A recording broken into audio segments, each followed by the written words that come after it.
Hey everybody, welcome to yet another installment of Shop Talk. As always, I'm Michael Stoops, and today we're going to talk about common mistakes that professional detailers make when, well, doing their job.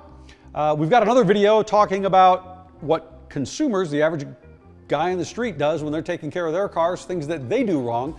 But in this installment, we're going to talk about those of you who make a living taking care of people's cars, trucks, vans, boats, motorcycles, whatever, and things that we commonly see professionals doing incorrectly or sometimes flat out wrong. Certain mistakes that they make. You know, and we've been dealing with professionals here at Meguiar's for a very, very long time. Our consumer line dates back just to the mid-70s. We've been dealing with pros for decades prior to that. Body shops, the OEMs, all that good stuff. So, you know, we've seen pretty much everything. Some of it's pretty entertaining. Now, a lot of you pros are going to say, yeah, I would never do anything like that. And anybody that does that shouldn't call themselves a professional. Oh, well, okay. We'll dive into it a little bit. So, you know, some of it's not just silly stuff. Some of it is maybe things that you hadn't thought about, and maybe we'll spark that up for you, get you a little bit refreshed on some things. But I think especially when we're dealing with detailers that are just getting into business, they tend to be younger guys, girls, right? They're just kind of getting started. And a lot of what's getting them started is their love for what they're doing, and they realize that they've got a knack for doing it. And that tends to quite often get them kind of going a little bit overboard, okay? You're good at what you do, and you know you're good. And every car that comes to you, you want to make it as good as possible. Did you talk to your customer about it? Because what do they really want? It is their car, after all. It's their budget. It's their wallet that's going to be paying you. And if you know that you can take a car from this level and make it this good, it's going to take you 15 hours to do it, good for you. That's awesome that you have that skill set to do that. But if the customer's only going to pay you for this, there's nothing wrong with delivering this. It's what makes the customer happy. Honestly, give them that. Under promise, over deliver, okay? Don't go for perfection on every car unless the customer is paying for it. If they have the budget and they have that desire, you better be able to deliver. But don't deliver it if that's not what they're looking for. And a lot of people are coming in and they just want their car clean and shiny. And that brings us to the next really common thing that even pro detailers do wrong. They don't do a test spot on every car they work on. If you're not doing a test spot, how do you know how that paint in front of you is going to respond? You know they're not all the same. The defects are at different levels. The paint has different levels of hardness or softness or whatever terms you like to use, how well that paint responds to any given input. If you haven't looked really deeply into doing a test spot, go check it out, because this is really important, because it really sets the stage for how everything else is going to go. If you just grab one compound and an aggressive pad and go at it, you may be getting a lot more aggressive than you need to on that vehicle, okay? If it doesn't need to be hit that hard, don't. Part of your job as a detailer is to remove the defects to the level that your customer wants them removed while maintaining as much of the integrity of the paint as possible. Do a test spot. If you spend a few minutes up front figuring out what it's really going to take to get the job done correctly, and correctly, again, talk to the customer, you will save a bunch of time in the long run doing this. All right, now if that detailer does not make the mistake of failing to do a test spot, sometimes there's a mistake made in the test spot itself. And it tends to come down to product selection, pad selection, and things like that. And sometimes it starts off with asking the internet, I'm going to be working on insert year, make, and model of vehicle here. What should I use? And they'll get 10, 20 different responses with 10 or 20 different combinations of compound, polish, pad, whatever. And probably all of that stuff is fantastic, but they're not really focusing on the task at hand. They're not focusing on their own skill set. And sometimes this leads to the mistake of not keeping up with technology, not understanding how things have changed. Compound technology changes, and pretty rapidly these days sometimes even. Pad technology has changed a lot in the last 10 years. But then they make a mistake on the flip side, and that is they have one of everything. And the core, what all this boils down to is they quite often make the mistake of not really working on their own skill set. They're expecting or hoping for a product to be that magic bullet that's going to do everything for them. And it's just not the way it works. The biggest mistake that a lot of detailers make, especially when they're young and getting started, and it's kind of normal because they know they've gotten good at it, but get really dialed in with something. And a lot of times they fail to do that. And it can really go a long way towards speeding up the test bot process, which in turn speeds up the entire detailing process. So don't make the mistake of expecting the product to do it for you. Really get to know a small group of products, and that'll really, really move things along a whole lot faster and easier. And then you can actually start working on the vehicle, and then boy, do we see a bunch of mistakes that sometimes are just little things that could be tweaked, but little mistakes nonetheless. And we're not saying there's just one way to do something here, okay? There's a whole bunch of different ways and techniques to polish paint, and that's because the paints are all different. So you can't always do the exact same thing. And we hear a lot of people say, I always do this and this and this. But the paints are so different. Don't fall into that mistake of doing the same thing on every car, because the cars aren't all the same, okay? So let's go over and take a look at the way some folks are actually working with the tools and some of the things that they could be doing on the paint that are some really common mistakes that folks fall into. After those pros didn't make mistakes, right? Did not make mistakes with their test bot. Sometimes when they're out there actually working on the paint, there are some mistakes that they make. We don't really have a whole video on that. Well, we do, you're watching it, but we've got a video on proper DA polishing techniques. Go check that one out after we talk through this. But a real common thing that a lot of detailers do wrong is, because in fact, time is money, they get really aggressive all the time. And they don't really need to. In fact, we even talked to a group at a really nice detail center whose attitude was they wanted the most aggressive liquid and pad combination for every job they did because it was the fastest. Huge mistake. We even did a series of test spots without even thinking that they were doing test spots at first on the front end of this car, and then we went to the back of the car and they challenged us to two different techniques, neither one of which we wanted to do on the car because we knew they were both wrong because of all the test spots that we'd done up front. But this group still insisted that the most aggressive way was the best. And we actually came in with a much, much less aggressive test, and it worked beautifully because we learned from all the test spots that we'd done previously. So what happens when you just get really aggressive? Well, if the test spot tells you that's what works, then that's what works. But if you don't do a test spot, big mistake to begin with. But if you always go with the most aggressive pad and the most aggressive liquid that you can get your hands on, what happens? Well, that mistake can lead to a lot of other problems. You can thin out the paint more than you really need to if the defects aren't that bad. If the customer isn't requiring almost perfection, and you did not make the mistake of not talking to the customer first, then you're making the mistake of just being far more aggressive than you need to on the paint, right? Again, part of the job of a detailer is to remove the defects without compromising the integrity of the paint. So it's a big mistake to get really aggressive all the time, especially if you don't really need to.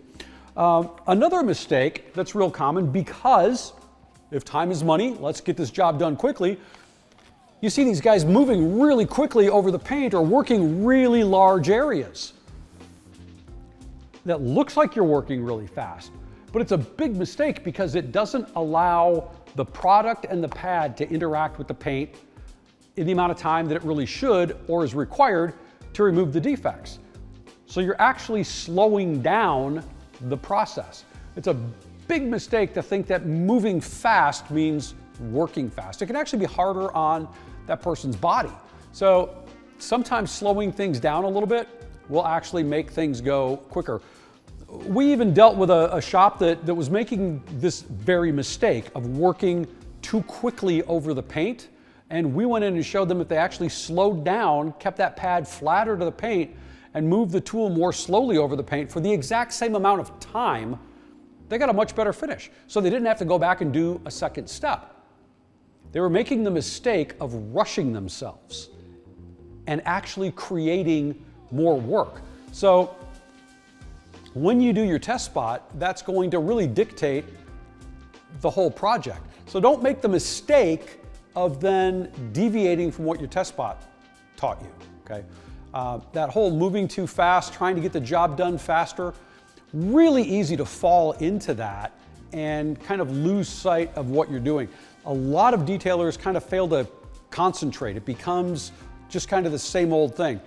And the reality is, for a lot of vehicles, the same old thing actually works pretty well, but when it doesn't work, the biggest mistake a detailer can make is to stop thinking about what's happening. And all of this comes back to, are they keeping up with technology? It's a big mistake if they don't. Are they inventorying way too many products?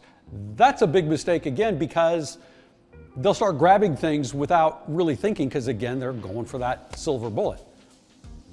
They need to pay attention to what's happening, listen and watch the paint. The paint will tell them what's happening, and if they're not paying attention to the paint, huge mistake. And unfortunately, we see that all too commonly. Another thing that we see quite a bit, and this is actually a huge topic of discussion, is keeping the pads clean. How often a detailer should be cleaning their pads? What we're finding is the more haze prone the paint is, the more important it is to clean the pads and to clean them properly. So it's a huge mistake for those folks that are not cleaning their pads regularly, because, right, we all know that we're pulling some paint residue into, especially with the microfiber pads, and that becomes part of the abrasive. So what happens is, the very act of polishing the paint, there's a mistake. Don't let your pads lay on the ground. We see a lot of that kind of stuff happening. That pad right now should be tossed aside, well, probably blown out first, and then tossed aside and not used anymore on that project. We all know the same thing happens when they drop a clay bar. Don't pick that up and use it again. Some mistakes happen and you learn from them. But if you're not cleaning the pads frequently enough, it causes problems potentially with the paint. And it causes problems that you're trying to fix. And what they're doing is inadvertently making the situation worse. It's almost never a mistake to clean the pad too often. It may take a little bit more time, but that's about the worst thing that'll happen.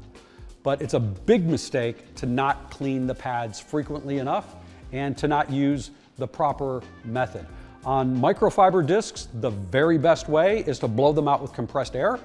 On foam pads and wool pads, if you're working with a rotary, a brush or a spur works great to remove any of that residue from that top surface. But cleaning the pads frequently, and we don't know if it's because some people just find that to be a bit annoying, but it's part of the process. Don't make the mistake of working with dirty pads, because it really will slow down that whole process. Thinking that you are going to get the job done faster because you're moving faster, it's a big mistake. Slow down, pay attention to what's going on, and you get that job actually done quicker and with a better result that could kind of help with the whole under-promise and over-deliver with that conversation that you had with the customer earlier on to start out the whole thing. Technique with the buffer is really a big thing. We see this quite a bit, and it comes down to that mistake of not really paying attention to what you're doing. When you've got contours on the vehicle, we see a lot of people, especially if they've transitioned from working with a rotary to working with a DA, working on the edge with a DA. There's a time and place to do that, but this should not be a common practice of having half the pad off the paint. It's a very common mistake that we see people making, or just being overly aggressive with tool speed and pressure. And most of these mistakes tend to happen because the biggest mistake they made, we're going to keep going back to this, They didn't do the test spot, because the test spot will tell you all those things that you need to do to get the finished result that you're looking for. Making the mistake of not doing the test spot opens you up for mistake after mistake after mistake down the line.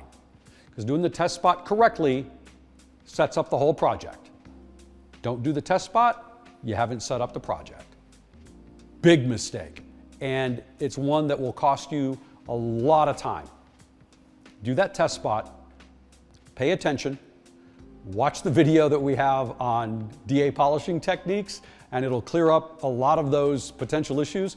And look, if you're a pro and you're really good at what you're doing and you're wondering how many people are still doing this, when you come across somebody that is doing a lot of these mistakes on a regular basis, be a nice guy or a nice gal and help them out. Point out what they're doing. Don't make fun of them. Don't rag on somebody. That's another mistake that we see a lot of detailers making.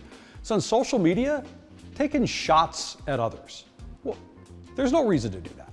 Okay? Don't make the mistake of being the bad guy. Be the good guy. Help out your fellow detailer. They're not in competition. They're not taking business away from you. It's a tough game. There's a lot of mistakes that can be made. There's a lot of common mistakes that we see people making. We're here to help, and it's nice when the community can come together and help as well. And slow down, pay attention to what you're doing. Things will work out a lot better. You'll stop making a lot of those mistakes. All right, now that we've talked about a lot of mistakes, some of them kind of silly, some of them pretty big, some of them that can really impact your business, let's talk about something else that a lot of people don't necessarily like to talk about or even think about, and that's personal protection equipment. You are, as a detailer, working with a lot of chemicals, and something that a lot of guys and girls kind of forget about is that they're being exposed to a lot of stuff, and this is why organizations like OSHA exist. Buffers running all day long can be kind of loud. Having some good ear protection is important. Doesn't have to be on all the time, but while that machine's running, and hey, you can get these things that'll play some tunes for you while you're at it. And like it or not, we're exposed to chemicals. And the reality is most of these chemicals are perfectly fine from a consumer perspective where it's an occasional thing. They're really no big deal. But when you are working day in and day out with chemicals, a big mistake that a lot of people make is they don't go with the gloves, they don't go with the eye protection, and in a lot of cases, especially with compounds and really the drier ones, it's a good idea to wear a mask at the same time. You know, can it be a little bit uncomfortable? Sure, but don't make the mistake of thinking, I don't need to protect myself, okay? You are, as a pro detailer, as someone who's doing this day in and day out, you're exposing yourself to a lot of stuff that, like we said, at minimal exposure is really no big deal. But anything to an extreme in life can be potentially problematic. So don't make the mistake of not protecting and taking care of yourself while you're taking care of other people's cars. Hey, if you think we missed something here, go ahead and shoot us a comment so you talk about some of the crazy mistakes that you've maybe seen or maybe that you've made or learned from in the past down in the comments below. Otherwise, hey, check us out all over social media. We've got lots of videos here on YouTube. Like we mentioned, the test spot video that we've got, that can help you out quite a bit. But you can get us all over social media. We are on all the channels you can think of, and certainly on the back of every bottle of product we make, even here in the Pro line. You can give a call to our guys who are directly upstairs. They can answer all kinds of questions for you, help you out with product selection, technique, all that kind of stuff. Otherwise, thanks for joining in once again. Really appreciate it, and stay shiny, everybody.